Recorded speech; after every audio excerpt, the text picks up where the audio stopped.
And now we have workshop 3, the tea party, and this is the final one in the series. To begin, I'm going to interview Elizabeth, who's originally from Nigeria, now living in Ireland, and we'll do an interview over the garden wall. Then I'm doing a Zoom call with Bogdan, originally from Poland. And finally, I'll do a socially distant interview with Veronica from Slovakia. And we'll all be talking about Irish bread, what they think of it, their own childhood memories of bread from their countries and traditions around that, and also touching on tea. Before we start, I'd like to thank Elizabeth, Bogdan, and Veronica for giving me their time. And we'll end up back then in my kitchen for a tea party. Hi, Elizabeth. Hi, Thanks for joining me over the wall. you're welcome. Have you ever tasted our traditional brown soda bread? Very filling. Filling, yes, it is. So you must have a traditional bread from Nigeria. Yes, we do. Tell me about it. You say we call it Agege Bread, and you can actually get it here in Clome in Halal shop Uh-huh. at the whole Tesco car park. Yes, I know. It takes yummy, Mhm. and you can use it as a main food or snacks. So I remember when I'm growing up, when they give us money for treats, we go and buy bread. And it's nice, like it's nice taste. And have you ever tried to make it here yourself? Oh no, too much hassle. And I'm not good in baking. Not a Like I'm baker. not. It's not my favorite Or thing. would you need a special kind of oven to get the right? No, No. really, you don't need any special oven. It's they Mhm. make it the same way they make bread here, Mhm. but I think there is more sugar, butter in Mhm. it. Especially butter. It's more Very fluffy. rich, yeah. Yeah, it's rich like, and it's not dry like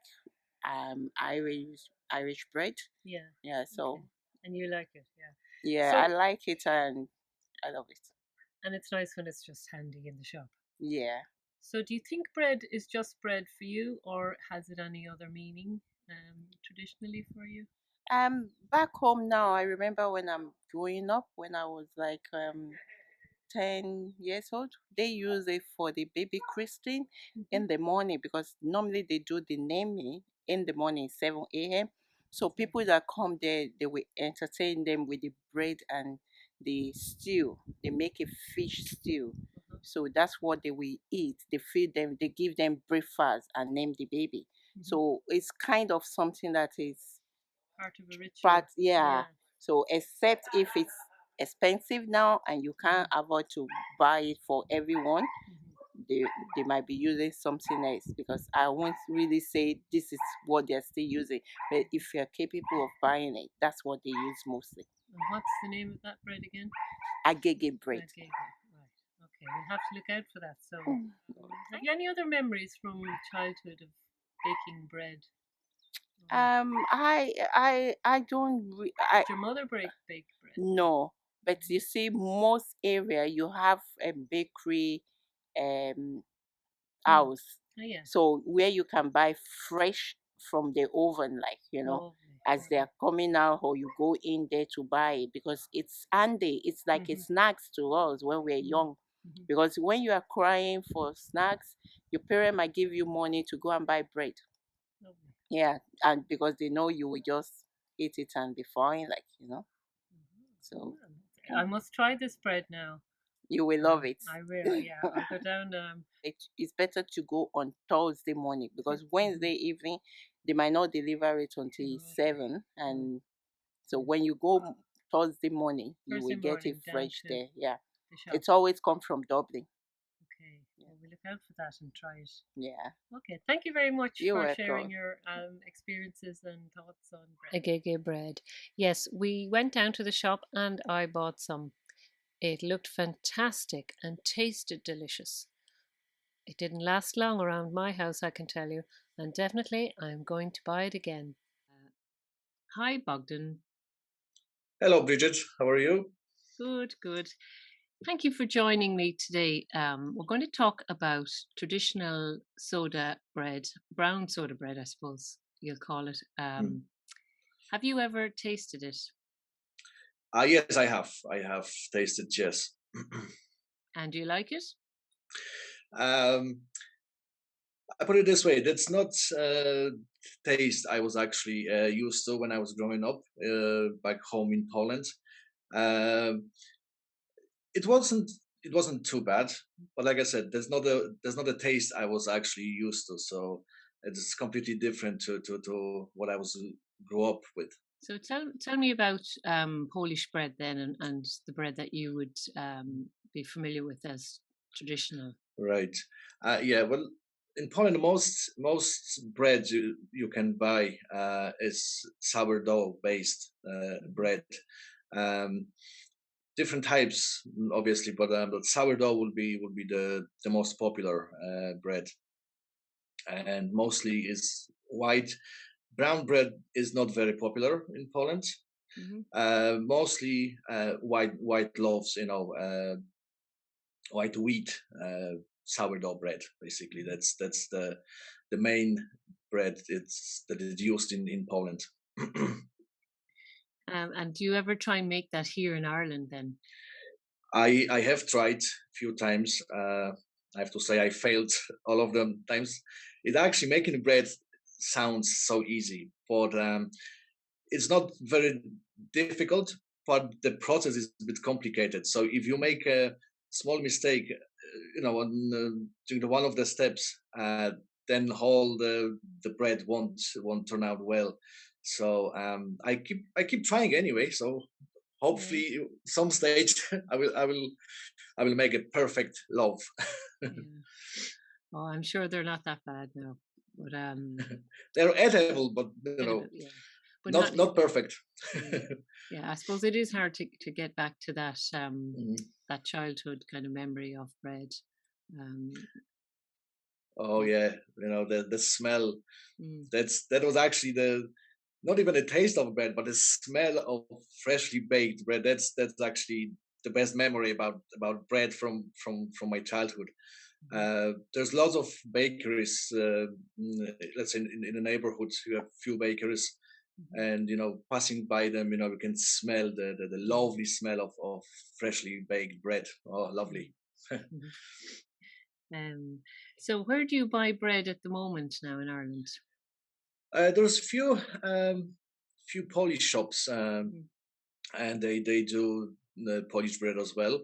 mhm, So basically, mostly I shop with them. I buy mhm, bread in Polish shops, but sometimes I just going to, let's say, down stores or mhm, supermarkets. I would get rolls, or how would you call them, the buttons, or mm. So you French, like the sometimes French crusty. loaves. Yes, I Mm, like the crusty things. Yeah. mm. Uh, And would the Polish bread then in the shops be good? You know, as good as or near enough? it won't be as good, as tasty or Mm, crunchy, like let's mhm, say in Poland.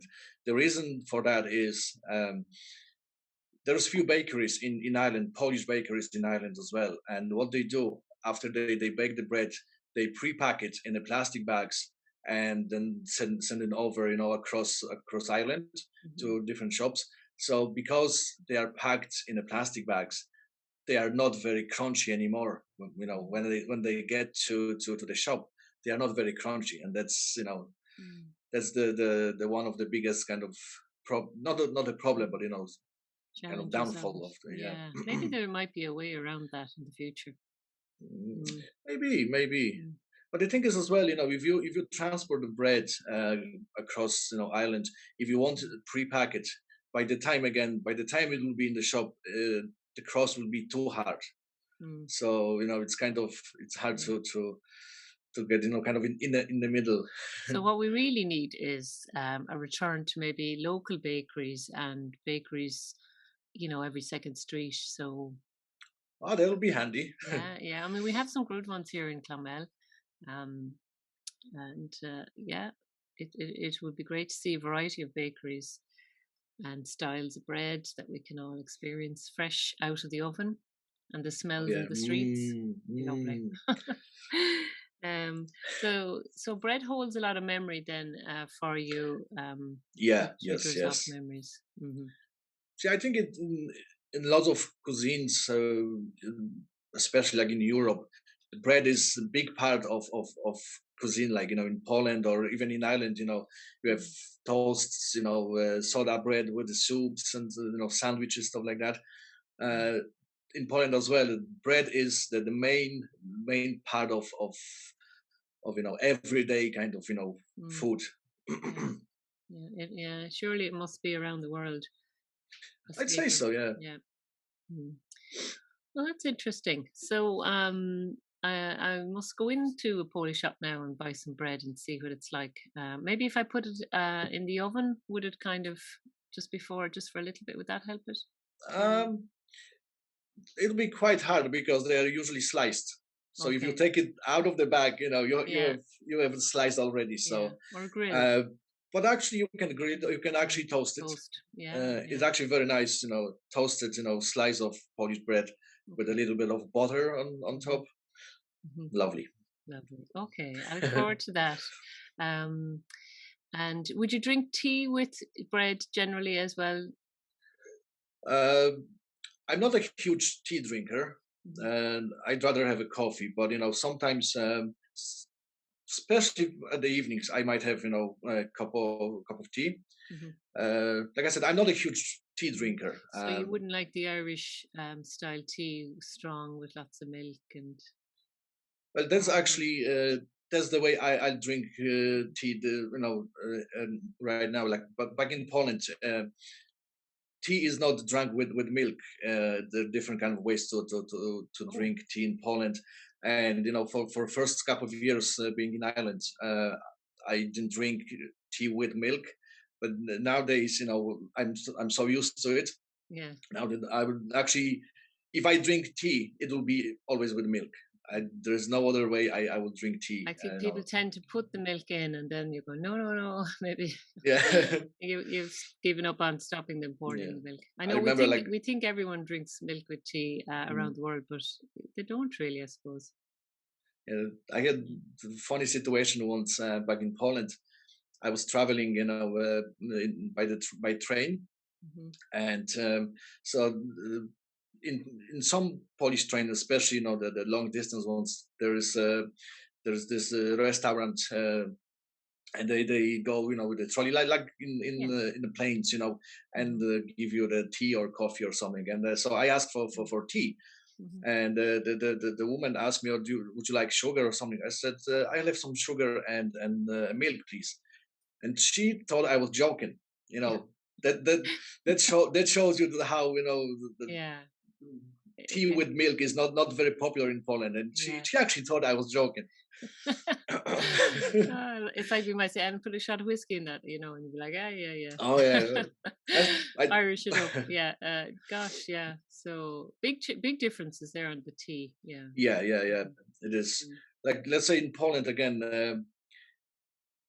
tea, especially in the winter times, people will drink tea with the lemon juice, freshly squeezed lemon. You just cut lemon to the half and squeeze it into your cup of tea, with sugar if you like.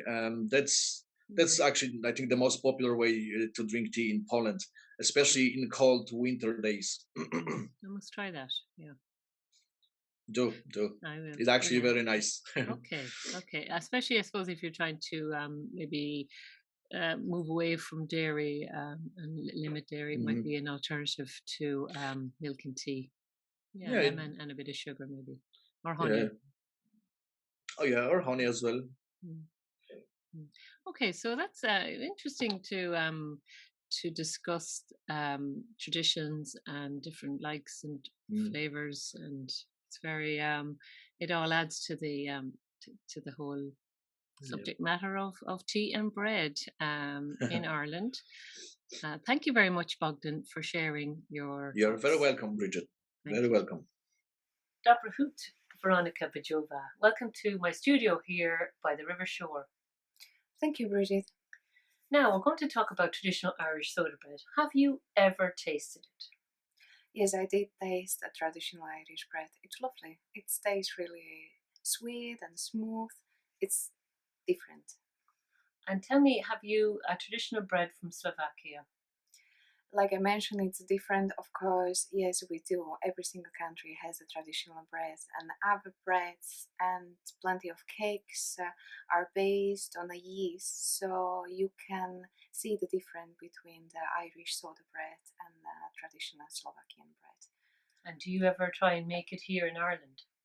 I didn't, because it's really hard to get the right ingredients, and it's hard to find a right oven because you need a wooden stone oven to make it properly, to feel that taste and These are enjoy important. it. Yeah. Yes. Okay.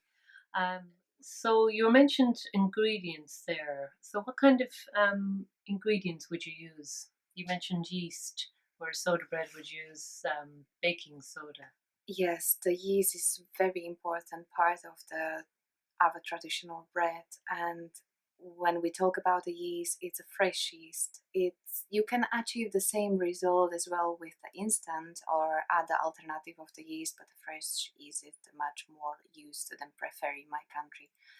And it's sold actually in the blocks of 42 gram in every supermarket around the country. So Veronica, what else is in the bread? We use warm milk and pinch of sugar, pinch of salt, a flour. Each recipe combine a different kind of flours, and as well it depends of region, county.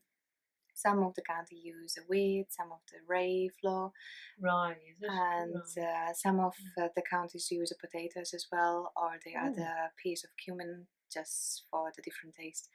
I think we have a bread here with potatoes called box tea.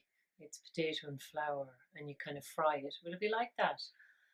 Yes, it's kind of similar to Al-Baraka, but that's a Okay. different story. Oh, that's another story. That's Okay. another story. So you put actual bread on, or potato on top of bread while before you cook it. No, we don't. We It's put it after. in the dough. Oh, in the dough. Inside, Wow, yeah. that's amazing. You kind of grind the potatoes. Wow. Like you cook the potatoes and Yeah. then you grind them and you add them to the dough. Oh, I'd love to taste that. So now where do you buy bread in Ireland? Where would you go? I go around the supermarkets. I wouldn't be able to find a traditional Slovakian bread. You can find a Polish bread or any other nationalities bread, what are similar to other, but they don't taste the Maybe same. there's a market there to import, huh? Oh, it will be lovely actually. Yeah, Wouldn't it it? will be Yeah. nice. So Veronica, do you think bread is just bread, or does it hold any other meanings?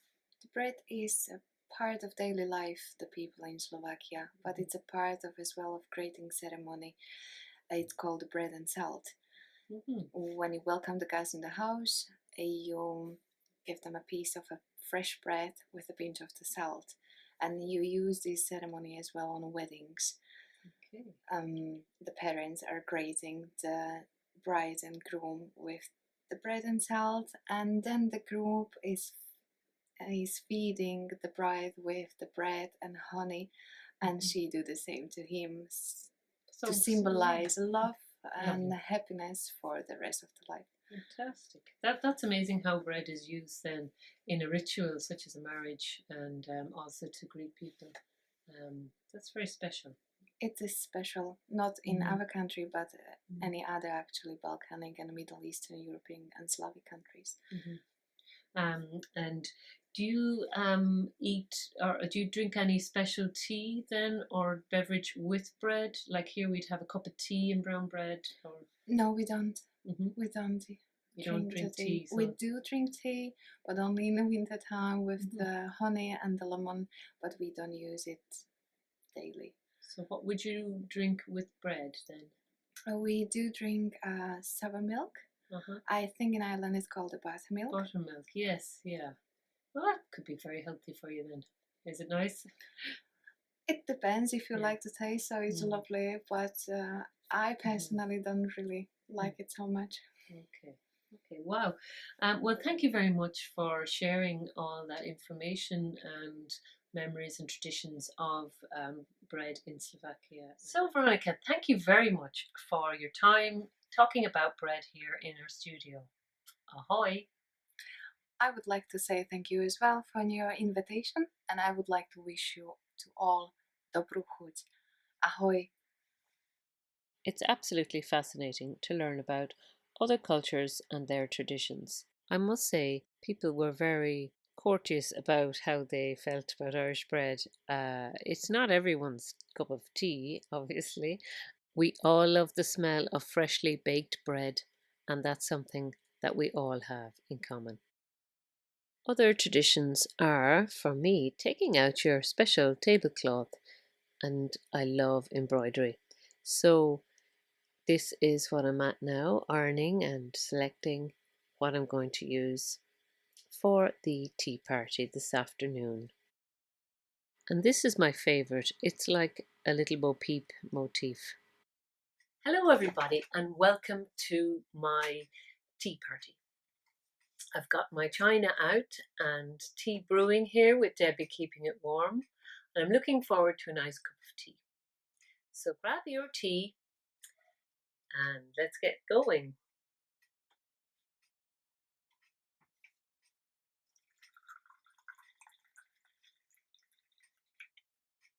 It's nice to lay out something a bit special once in a while. And that's what we're doing to celebrate Bealtaine. So I've put some milk in my jug and just top it up and pour it in. Now I also have my homemade brown bread. So I'm looking forward to a slice with some jam. And what better than strawberry jam in the middle of summer? Well, the strawberries, I think this is last year's actually. So that's my jam there, which I put into this pretty little dish. So first of all, just put some butter on my bread. You can use margarine, anything you like. Or some people don't like butter. And on some jam.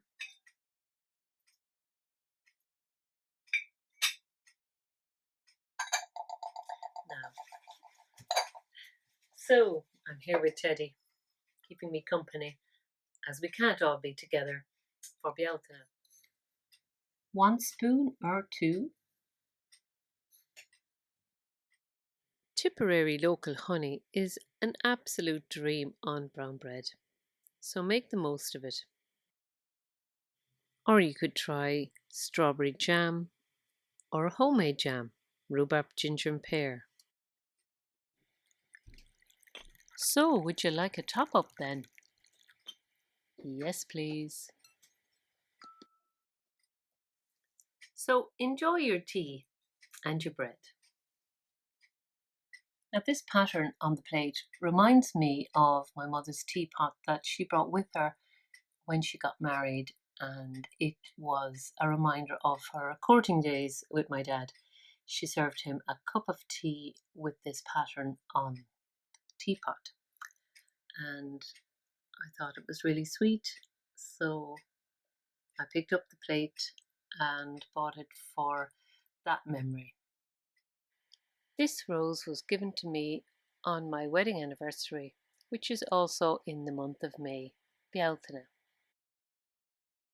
So what do you do if you break your teapot lid? Well, you can do what I did here and fill it with compost and plant a seed. I've planted nasturtium here. It's a blue pepe variety and it's really grown. So I think the danger of the late May frost has gone, and I really should start putting it out now in a nice sunny location in the garden. So never fear, a teapot can look really sweet as a plant holder. Now I would like to share with you something that I hope never breaks. It's a sugar bowl and milk jug that are so delicate. They're practically transparent, and it was made in County Fermanagh in the famous Bealtaine factory there, and I hope they never break. My nervous laughter as I place them gently down. I'll let you in on a secret. Clonmel has loads of amazing vintage charity shops, and most of them are located on Mary Street. And that's where I pick up some odd ceramic and porcelain, bone china pieces, odds and ends that I can put together like this rose cup. And if you turn them over, you get to see the manufacturer's stamp underneath. A familiar sight around my kitchen is Lucas the cat, and he looks like he just got the cream, eh? Every teapot tells a story, and this red one reminds me of the Apple Arts and Wellbeing Cafe as part of the Junction Festival with Lynn Mather and a team of young trainees. This very unusual teapot was one I spotted in one of the charity shops. I instantly recognised it as one made by Dorian Saurus, a Tipperary based artist. She is well known for her amazing whimsical teapots, and I am honoured to own one. And I've never actually made tea in this teapot. It is really just a collector's item and something that gives me great joy and makes me smile. So that's all I'm going to say about teapots. From the quirky to the broken to the repurposed, I love them all. We all love a good cup of tea, but sometimes it's good to add friends to our tea. And if we have any troubles, a problem shared is a problem halved, and things can feel much better after a good chat and a cup of tea with a friend. Keeping in touch with friends is proven to have a positive impact on how you feel. So, add friends to your tea time. And this was something we were trying to do at Nest Space, which was a pop up cafe with Art Hive as part of the South Tipperary Positive Mental Health Festival. It was temporary in nature, and now we have the South Tipperary Involvement Centre, which offers peer to peer support under HSC guidance. And it's at 25 Upper Gladstone Street, Clonmel. So enjoy your tea parties and celebrations. Find your inner child and have some fun. Do you remember the nursery rhyme about the little teapot? I am a little teapot, small and stout. Here's my handle and here's my spout. When I get all steamed up, hear me shout. Lift me up and pour me out. And Lucas makes another appearance, cleaning his paws. I can't understand why they say never work with children or animals. Now that we're coming near the end, I feel a little song coming on. Que sera, sera, whatever will be, will be. The future's not ours to see. Que sera, sera. What will be, will be. So the evening is drawing in now, and it's time to say goodbye. I hope you had a nice cup of tea and you had some nice bread as well, whatever style you like. And I will see you all another time. Goodbye.